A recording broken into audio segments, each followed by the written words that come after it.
सास बहू का रिश्ता।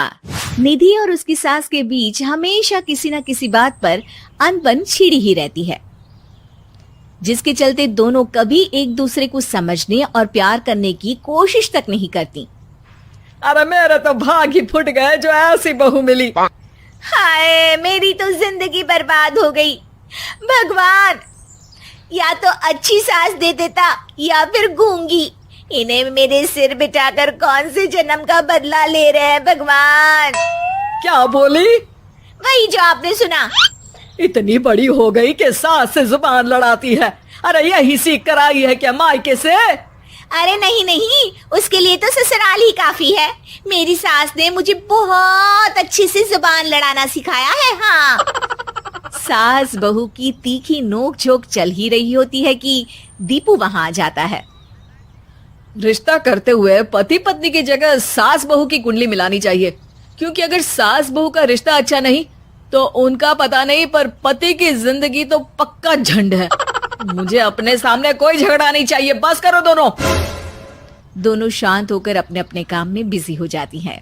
दीपू ऑफिस चला जाता है, जिसके थोड़ी ही देर में दीपू की बहन कल्पना का फोन आता है। अरे कैसी है रे बेटा? ससुराल में सब बढ़िया है ना? कोई तुझे परेशान तो नहीं करता?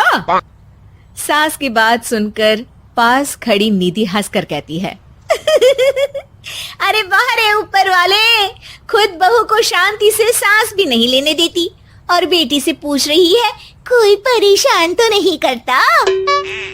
अरे मेरी बेटी तुम्हारी तरह नाकारा और बदतमीज नहीं है, इसलिए उससे पूछना बनता है।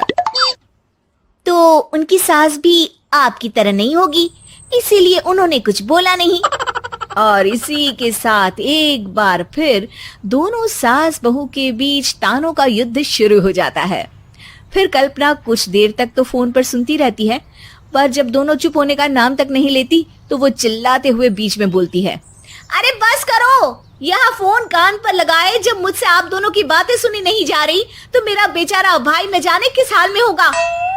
अरे ये सब तेरी भाभी की वजह से है बेटा। तो माँ, आप भी कुछ कम नहीं है। आप दोनों को ही अपना रिश्ता सुधारने की जरूरत है।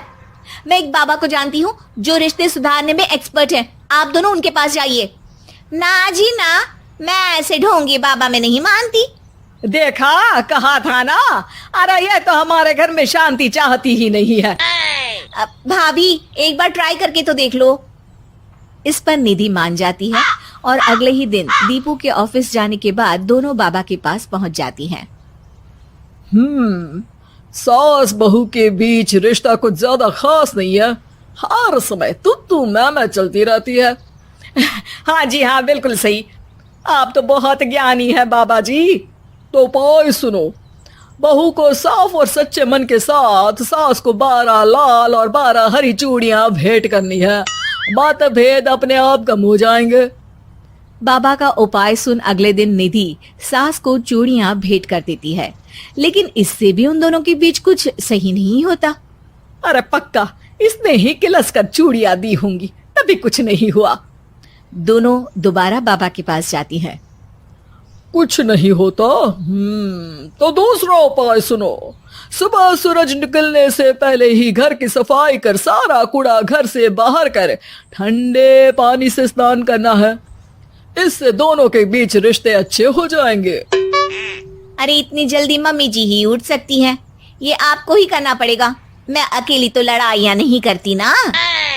बाबा का उपाय मानते हुए अगली सुबह से सास जल्दी उठ सूरज निकलने से पहले घर की सफाई कर ठंडे पानी से नहाने लगती है।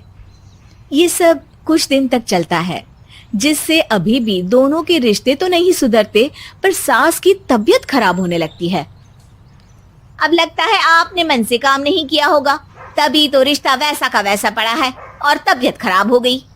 अरे सही कहती थी तुम, कल मुहा ढोंगी बाबा। देर आए पर दुरुस्त आए। चलो आराम करो आप। अब निधि बाकी काम छोड़ सास की सेवा करने लगती है। अपनी पत्नी और माँ में ऐसा बदलाव देख दीपू बिल्कुल हैरान रह जाता है। अरे कहीं बाबा ने कोई जादू टोना तो नहीं कर दिया? मेरी माँ और पत्नी इतना घुल मिल कर तो नहीं रहती। ओहो, सरकाज़म। बस बस अब जाओ और अपना काम खुद कर लो, मुझे मम्मी जी का ख्याल रखना है।